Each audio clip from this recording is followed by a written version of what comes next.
வந்திருக்கும் போது தாய் தந்தைமார் அனைவரும் அமர்ந்திருக்கிறார். அனைவரும் அமர்ந்திருக்கும் சபையை பார்க்கும் போது நான் யார், என்னுடைய பெயர் என்ன, என் தாய் தந்தையர் யார் என்பது விளக்கம்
நாட்டை ஆட்சி செய்து வருகிறார்.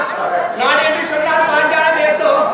பாஞ்சால தேசத்தை ஆட்சி செய்து வரக்கூடிய நேரத்தில் பார்த்தால் என் தாய் தந்தையர் ஆட்சி செய்து வந்தாலும் என் தாய் தந்தையருக்கு குழந்தை கிடையாது. குழந்தை இல்லா காரணத்தினால் பார்க்கும்போது இந்த நாட்டில் இருக்கிறோம், நம்மளுக்கு ஒரு குழந்தை இருந்தால் தானே நம்மளுக்கு முன்பு ஆட்சி செய்வதற்கு ஆள் வேண்டும் என்று நினைக்கும் போது எத்தனையோ தவறு செய்ய அழைத்து ஏகம் செய்கிறோம். ஏன்னா கடவுளுக்கு ஏகம் செய்து மூர்த்தி தரக்கூடியவர் ஞானிகள், தவஞானிகள். நம்மளுக்கும் ஏகம் செய்து அவர்கள் வரைத்தான் நம்மளுக்கு குழந்தை பிறந்தது உண்டு. ஆனால் அனைவருக்கும் நம்மளுக்கும் நல்லது நடக்கும், அவர்களுக்கு தக்க சன்மானத்தை கொடுத்தனுப்பலாம் என்று எந்த முடிவராலும் முடியவில்லை. அனைத்து முடிவரும் துன்பப்படுத்துகிறார், துயரப்படுத்துகிறார். என் தந்தையார், நீங்கள் எதற்காக தியாகம் செய்ய வேண்டும், தியாகம் செய்து தேவருக்கு நீங்கள் எதற்காக மூர்த்தி தர வேண்டும் என்று துன்பப்படுத்தக்கூடிய நேரத்தில் பார்த்தார்கள் யார், இமயமலை அடிவாரத்தில் இருக்கக்கூடிய ஏசர் உபயேசர் என்று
என் தந்தை இறக்கப்பட்டவர் எல்லாம் பண்ண முடியாது.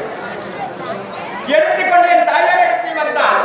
தாயார் இடத்தில் வரும்போது என் தாயார் அனந்த பாவனை இருக்கிறார். குழந்தை பிறக்கும் நேரம் எதற்காக அழைக்கிறார், என்ன காரணம் என்று என் தந்தையார் கேட்கும் போது, சாமி இந்த அமர்வானத்தை எடுத்து சென்று யாசர் உபயாசரத்தை கொடுத்து விடுங்கள்.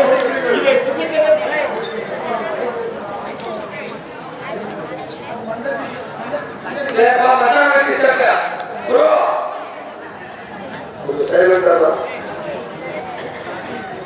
எட்டு முடிஞ்சா இருபது அப்படியே பாத்ரூம் தான் போயிடுது. அதனால தாக்கல் போட்டு உட்காந்து கொஞ்சம் ஒத்துழைப்பு கொடுங்க.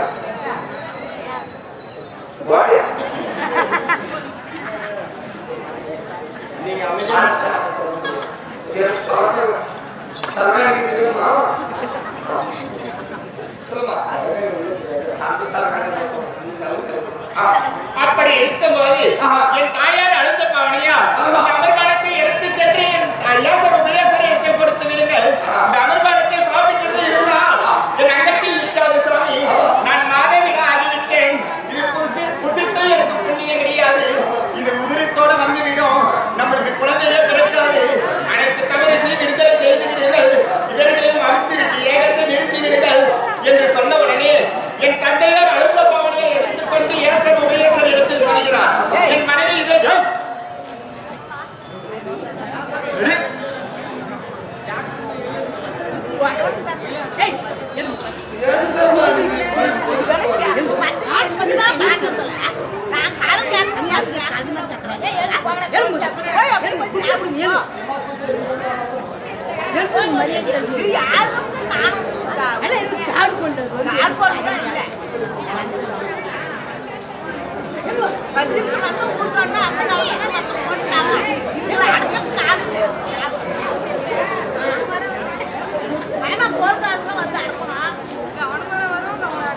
அண்ணன் தெரியவர்களே அதே தாய்மார்களே எல்லாம் ஒன்று சேர்ந்து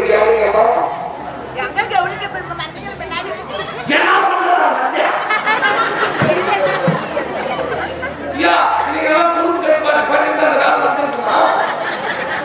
நீங்க ஒரு ஞான இந்த மதியான கேட்டாதான் அவங்க பேசுறேன்னு புரியும். நீங்களும் பேசுங்க நானும் பேசுனா ஒன்றும் புரியாதுமா. நீங்க பேசாம இருந்தாலும் நாங்கள் பேசணும் தெளிவாக இது அம்மா பேசும். ஏன்னா நல்லதை பேசணும் மூட்டுகளை பேசிக்கலாம். நீங்க அமைதியா இருந்தாலும் நாங்க என்ன பேசுறாங்க நம்ம போயிட்டு போறாங்க நம்ம புரியும். இருபாடு பேசணும் இருபாடு பேசணும் புரியுமா? எனக்கு என்ன தெரியுமா? தயவு செஞ்சு யாருமே பேசாம நீங்க அதான்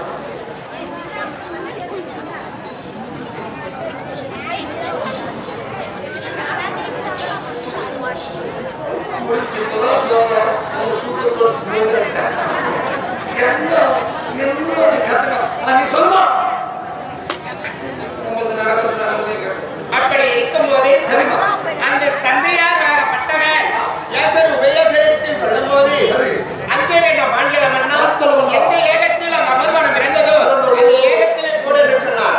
அந்த ஏகத்திலே அமர்வானத்தில் போட்டவுடனே நாங்கள் பிறந்தோம். பிறந்த ஏகத்தில் பிறந்தபடினா எனக்கு என்ன பெயர்? அது ஏகத்தவனே நானம்மா.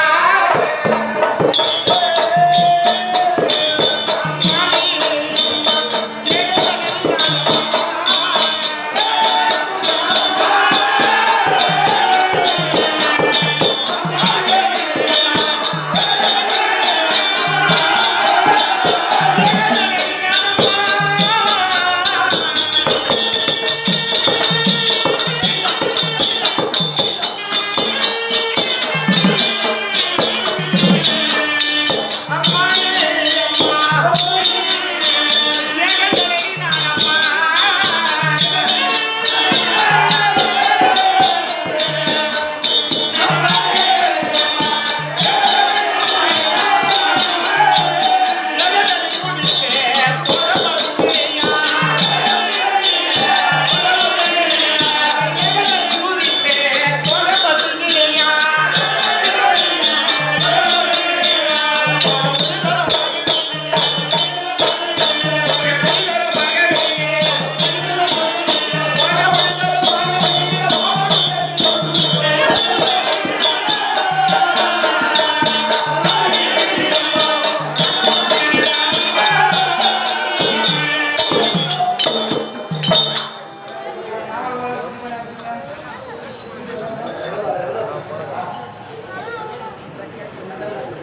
ஆனாலும் அந்த ஏகத்தில் பிறந்தபடினால் எனக்கு ஏக ஜனனி என்று ஒரு பெயர், துருவராஜன் மகளாக பிறந்தபடினால் ரோமதி என்று ஒரு பெயர், பாஞ்சால நாட்டை ஆட்சி செய்து வந்தபடினால் என் தந்தையருக்கு பாஞ்சால ராஜன் என்று ஒரு பெயர், பாஞ்சால ராஜனுக்கு மகளாக பிறந்திருக்கிறார் என்று சொல்லி பாஞ்சாலி என்று ஒரு பெயர் பெற்று பாங்குடன் இருக்கக்கூடிய நேரத்தில் ஏகத்திலே பிறந்து நான் ஒன்றி மட்டும் பிறந்தனா என் உடலோட ஒட்டி பிறந்தது சங்கனி மாலை.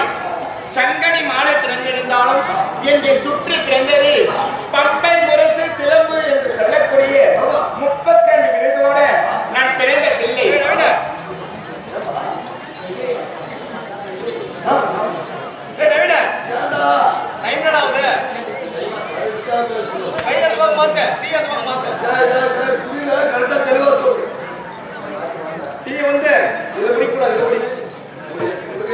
ஆமா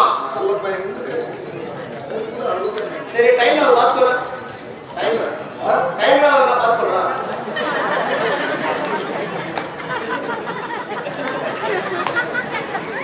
மூஞ்சா பாரு பொருளா சூத்தா நானூறு திட்டு ஆட்சி காட்டுல டைம் பாரு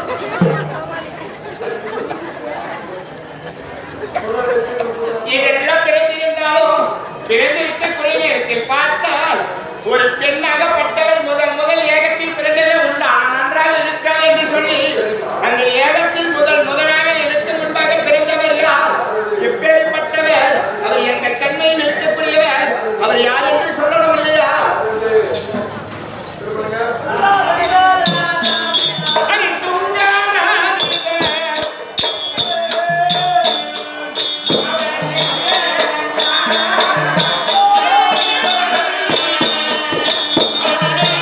Hey!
அண்ணன் இந்நாளில் பார்க்கும்போது ஒரு திருமணம் செய்வதா இருந்தால் எவ்வளவு அழகாக செய்வாரோ அதை போல நம் நாட்டெல்லாம் சுத்தி பார்க்கும்போது இந்த மலையெல்லாம் பார்க்கும்போது இவள் அழகா இருக்கிறதே யாருக்கு திருமணம் இல்லை என்ன விசேஷம் என்பது ஒன்று தெரியவில்லை. நீ அரண்மனை இருக்கும் போது உனக்கு ஒண்ணு தெரியல. உன் தந்தையார் பாஞ்சால மன்னன் உங்களுக்காக சுயம்பர வேள்வி நடத்திருக்கிறார். அனுமந்தா என்று சொல்லப்பட்ட வில்லை எடுத்து வந்து காட்டியிருக்கிறார். இந்த வில்லை வளைத்து கட்டி நானே எவர் நட்சத்தை அளிக்கிறார்களோ அவரே உனக்கு கணவராகும். அந்த கணவருக்கு நீ மனைவியாகும். நான் பிறக்கும் போதே என் தந்தையார் சொல்லியிருக்கிறார், ஐவர் பஞ்ச பாண்டவர் இருக்கிறார், ஐவர் பஞ்ச பாண்டவரின் நடுவில் பிறந்த ஆடலகருக்கு தான் உன்னை திருமணம் செய்வோம் தேவி மகளே என்று சொன்ன வார்த்தை அந்நாள் முதல் இந்நாள் வரை அவர்தான் என் கணவர் என்று என் அங்கமெல்லாம் பூத்துக் கொண்டிருக்கிறது. ஆனா இது இல்லை, இதை தெரிந்து இது செய்கிறாரா இல்லை தெரியாமல் மறந்துவிட்டு 55 நாட்டு அரசர் அனைவர் வர வேண்டும், இந்த என் வில்லை வளைக்க வேண்டும், என் வில்லை வளைப்பதற்கு எனக்கு திருமணம் என்று சொல்கிறாரே, இது எதற்காக என்ன காரணம்? இது அவசரத்தோடு செய்தது எதற்கென்றால் பாண்டவர் 5 ராஜாக்கள் 7.5 ஆண்டு கன்னிகேசரை சென்று வருகின்ற போது கவர்னர்கள் 100 துரியோதனன் தீக்கு நட்பான பொருள்களை சேகரித்து அதற்கு நாள் மாளிகை கட்டி பஞ்ச பாண்டவரை குடிப்புற செய்து கும்பியோடு அந்த அரக்க மாளிகைகளில் பாண்டவர்கள் பாண்டவரா பாண்டவரா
மதிக்குளத்தில் பிறந்தவர் சக்தி என்றவரது சந்திர குல வம்சத்தில் பிறந்தவர் கோடு தாண்டாத குருகுல வம்சத்தில் பிறந்தவர் என்னை மாலை கூறுவார் என்னை மகிழ்ச்சியா பார்த்துக் கொள்வார் என்று என் மனமெல்லாம் அவரே கடவர் என்று எண்ணி நம் மனம் ஆளாமல் இருக்கக்கூடிய நேரத்தில் நீ சொல்லக்கூடிய வார்த்தையாகப்பட்டது அந்த அரைக்கு மாலையே தண்ணி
இந்த சுயாதன் செய்த வஞ்சனை 7.5 ஆண்டு கண்ணியத்தை முடித்து வந்தவரை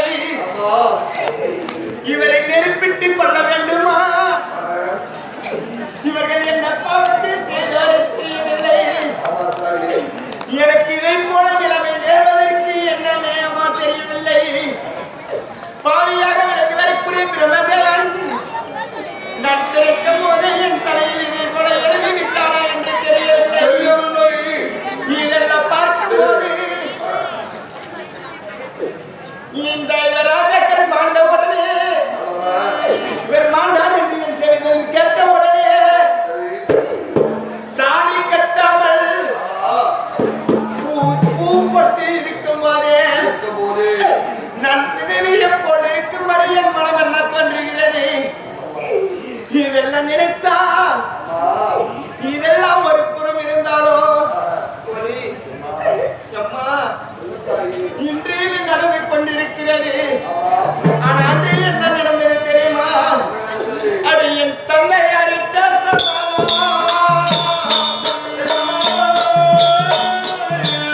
அது எந்த விதம் போற்றியோ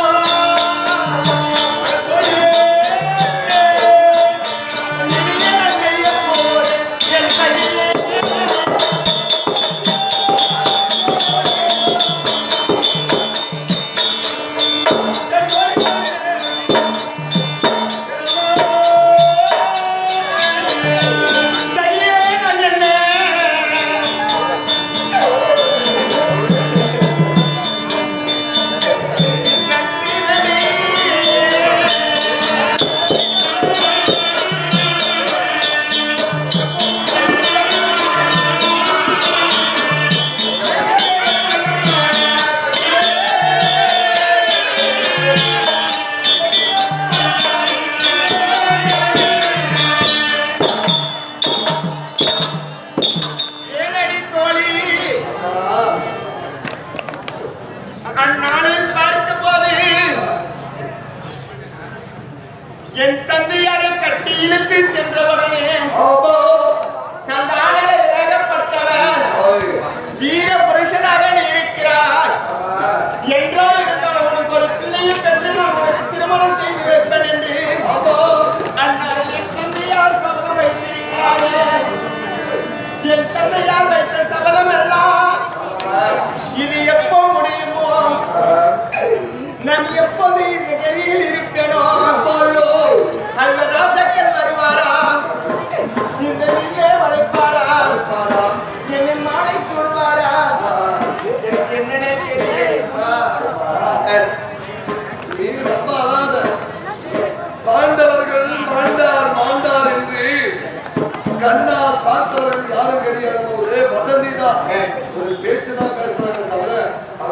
எடுத்தாவிட்டு கண்ணால் பார்த்தவர்கள் யாரும் கிடையாது. சரிங்களா?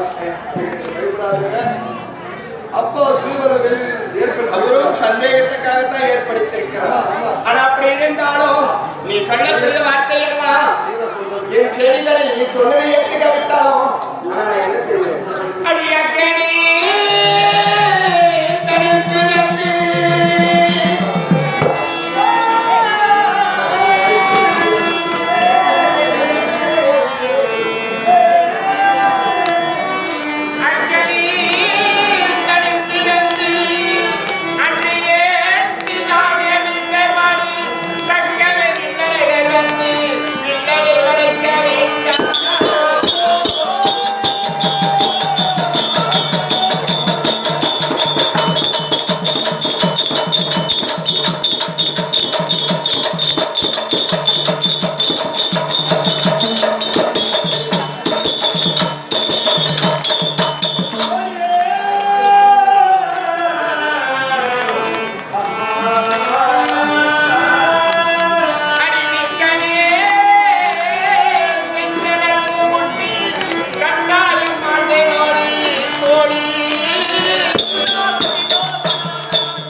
இவர்கள் அனைவரும் அனைத்து நாட்டு அரசியல் அமர்ந்திருந்தாலும் நான் பார்க்கும் போது பார்ப்பேன். அவர் வராவிட்டால் எந்த அக்கனில் பிறந்தனோ அதே அக்கனை செந்தனம் மூட்டி அதில் விழுந்து மாண்டேன். இது சத்தியம் புரியுது.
எனது பெயர் அண்ணா அர்ஜுனன்.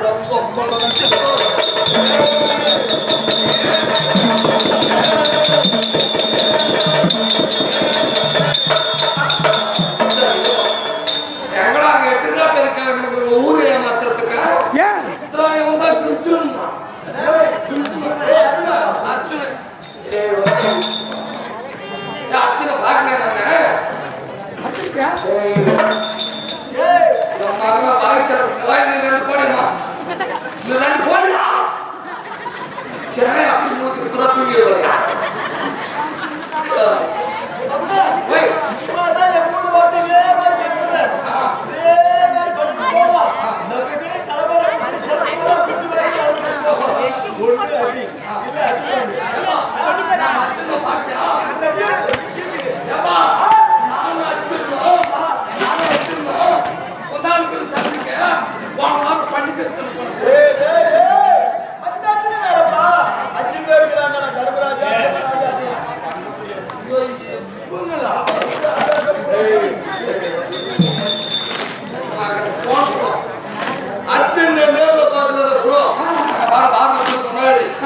சிலர் இருக்குது முறுக்கு வீச ராஜ கையில் காட்டி 12 அழகு 11 நாமதேவம் அர்ஜுன என்றால் அவருக்கு ஈடு யாரும் கிடையாது.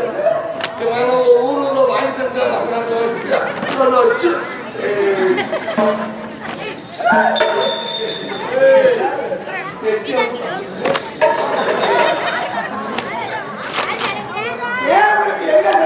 சரி நீ அச்சுனா கூட இல்லப்பா எதற்கு இப்படி வர வேண்டும்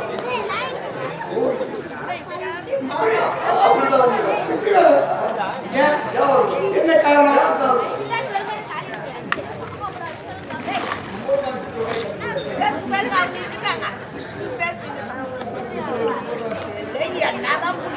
இந்த பருவத்தோடு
இதுக்கப்புறம் பேசினா அவங்க மனசு தெரிஞ்சு கிடையாது.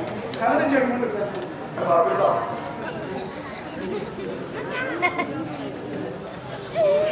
எங்க அப்பா பாண்டு மகாராஜா குடிமக்கள் குறையத்திற்கு கானகத்துக்கு போனார்கள். சரி, அந்த கானகத்திலே என் தாயாருடைய குந்தி மாத்திரா ஒரு அழகான மாணிக்கம் இருக்கிறார். சரி, எங்க அப்பா வேட்டையாடி கொண்டிருக்கிற நேரம் ஒரு மானாகப்பட்டது ஆண்மானும் பெண்மானும் அங்கே விளையாடி கொண்டிருந்திருக்கிறது. சரி, இதை பார்த்த எங்க அப்பா மனைவிமார்கள் மான் வேண்டும் என்று கேட்டார்கள். இங்க மான் இருக்கிறது என்று சொல்லி அந்த மானை பிடிக்க போயிருக்கிறார். சரிங்க, போன நேரம் எங்க அப்பா கைக்கு மான் கிடையாது.